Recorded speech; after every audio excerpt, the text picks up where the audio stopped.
ஐந்து கரத்தனை யானை முகத்தினை இந்தின் இளம்பிறை போலும் ஈற்றனை நந்தி மகந்தனை ஞான கொழுந்தினை குந்தியில் வைத்தடி போற்றுகின்றேனே. நமக்கு ஜோதிட ஞானத்தையும் கிரியா யோகத்தையும் தந்த குருமார்களுக்கு நன்றி. ஜோதிட சொந்தங்களுக்கு வணக்கம்.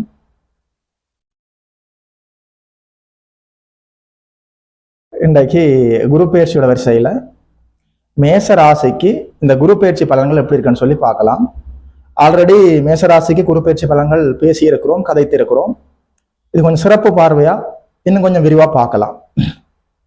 ஏராளமான ஜோதிட சொந்தங்கள் என்னை நேரில் சந்தித்த போது மேச ராசிக்கு குரு பயிற்சி பலன்களை இன்னும் ஒரு தடவை விரிவாக பேசுங்கள் ஐயா என்று கேட்டிருந்ததால் இந்த பதிவை சிறப்பு பதிவாக மேச ராசிக்கு இந்த குரு பயிற்சி பலன்கள் எப்படி இருக்குன்னு சொல்லி பார்ப்போம்.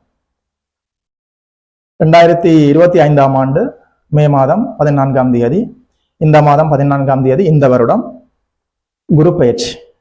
இதுவரைக்கும் ரிஷபத்தில் இருந்த குரு மிதுனத்தில் சென்று அமரப்போகிறார். மேசத்திற்கு 3ஆம் இடத்தில் குரு என்ன பலன்களை தரப்போகிறார்?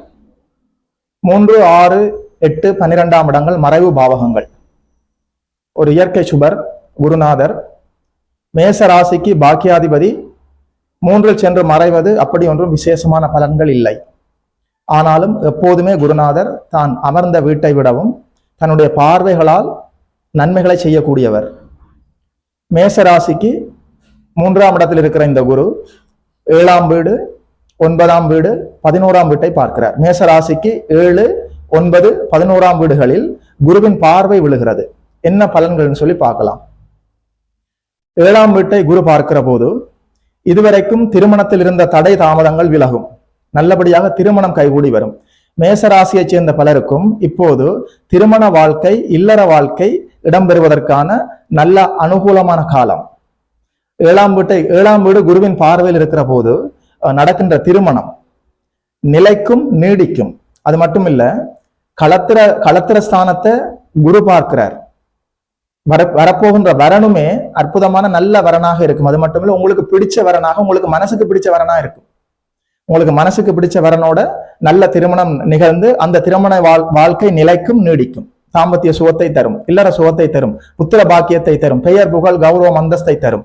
குருவின் பார்வையில் 7ஆம் இடம் இருக்கிற போது திருமணம் நிகழ்ந்தால் உண்மையிலேயே அந்த வாழ்க்கை சீரும் சிறப்புமாக நிகழும், நிலைக்கும் நீடிக்கும்.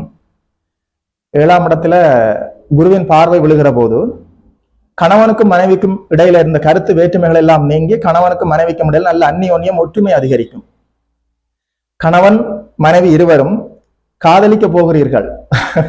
அற்புதமான பொற்காலம். கணவன் மனைவிக்கு இடையில இருந்த கருத்து வேற்றுமைகள் எல்லாம் நீங்கி கணவன் மனைவிக்கு இடையில அந்நியோன்யம், ஒற்றுமை எல்லாமே அதிகரிக்கக்கூடிய காலம் 7ஆம் இடத்தை குரு பார்க்கிற இந்த காலம்.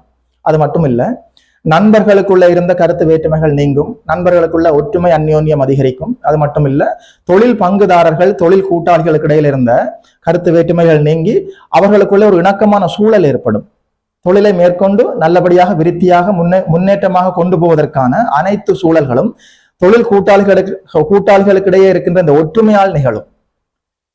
கணவன் மனைவி உறவு அழகாக இருக்கும், நண்பர்களுக்கு இடையில ஒற்றுமை அதிகரிக்கும், தொழில் பங்குதாரர்களுக்கு இடையில ஒற்றுமை அதிகரிக்கும். அது மட்டும் இல்ல, உங்களுடைய ஆளுமை, உங்களுடைய திறமை எல்லாமே அதிகரித்து உங்களுடைய வெளிவட்டார பழக்க வழக்கங்கள் விரிவடைந்து, அதாவது உங்களுடைய நெட்வொர்க் விரிவடைய போகிறது. உங்களுடைய பெயர் புகழ் வெளியிலே வரப்போகிறது. மக்கள் தொடர்பு, வெளிவட்டார பழக்க வழக்கங்கள், நீங்க சந்திக்கிற மனிதர்களால நன்மைகள் ஏற்படும். 9ஆம் இடத்தை குரு பார்க்கிறார், பாக்கியஸ்தானம். அதாவது பாக்கியஸ்தானாதிபதியாகி ஒரு குருநாதராகி பாக்கிய விட்ட குருவே பார்க்கிறார். இயற்கை சுபர் பார்க்கிறார், மாபெரும் சுபர் பார்க்கிறார். அற்புதமான அமைப்பு.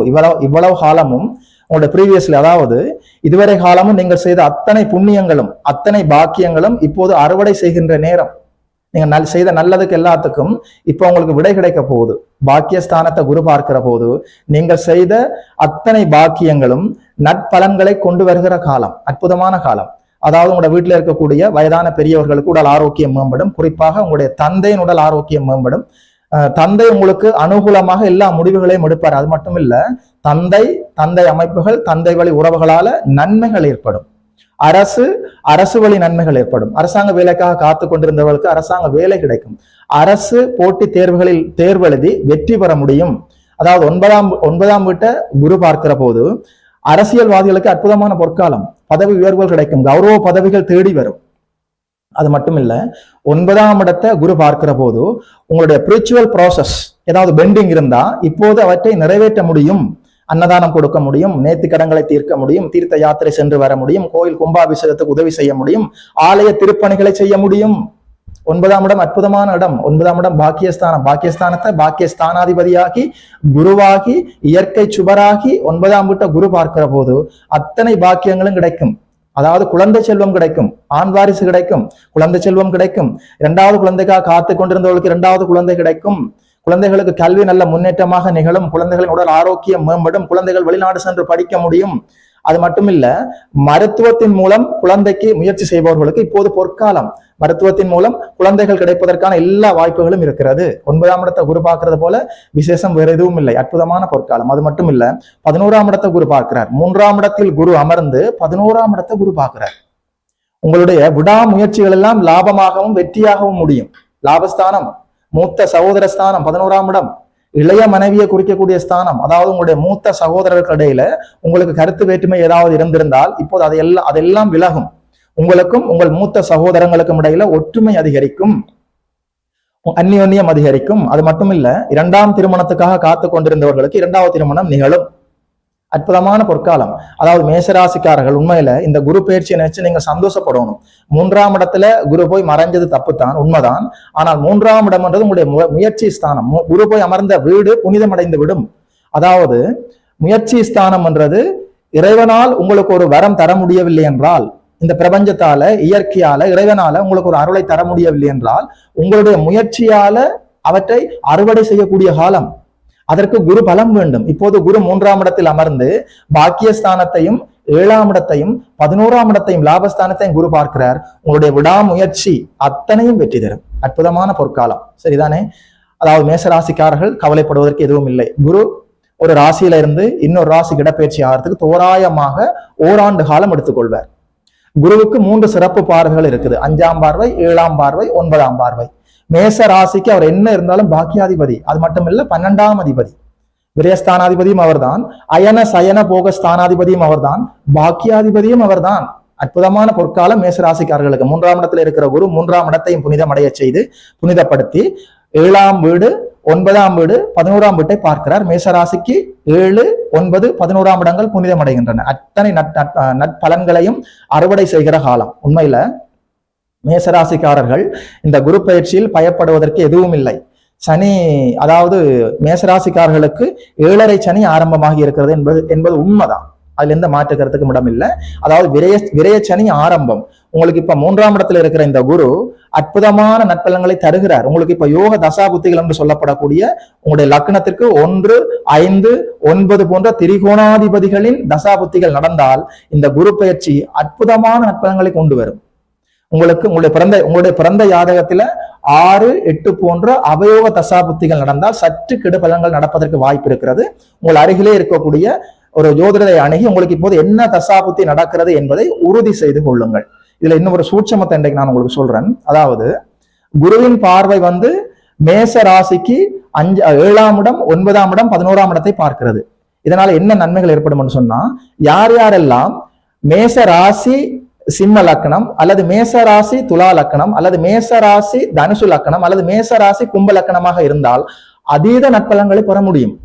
சிம்மத்திற்கு லாபஸ்தானத்துல 11ஆம் இடத்துல குரு, துலாத்த குரு பார்க்கிறார், தனுசுவ குரு பார்க்கிறார், கும்பத்தை குரு பார்க்கிறார். யாரெல்லாம் மேசராசி சிம்ம லக்கணம், யாரெல்லாம் மேசராசி துலா லக்கணம், யாரெல்லாம் மேசராசி தனுசு லக்கணம், யாரெல்லாம் மேசராசி கும்ப லக்கணமாக இருக்கிறீர்களோ அவர்களுக்கு அதிகப்படியான நற்பலன்கள் நடப்பதற்கான அத்தனை வாய்ப்புகளும் இருக்கிறது. அது மட்டும் இல்ல, யாருக்கெல்லாம் பிறந்த ஜாதகத்துல, உங்களுடைய பிறந்த ஜனன ஜாதகத்துல சிம்மத்திலேயோ துலாத்திலேயோ தனுசுலேயோ கும்பத்திலேயோ சூரியன் அமர்ந்திருந்தால் இந்த குரு பயிற்சி அற்புதமான அட்டகாசமான பலன்களை கொண்டு வரும். சரிதானே? கவலைப்படுவதற்கு எதுவும் இல்லை.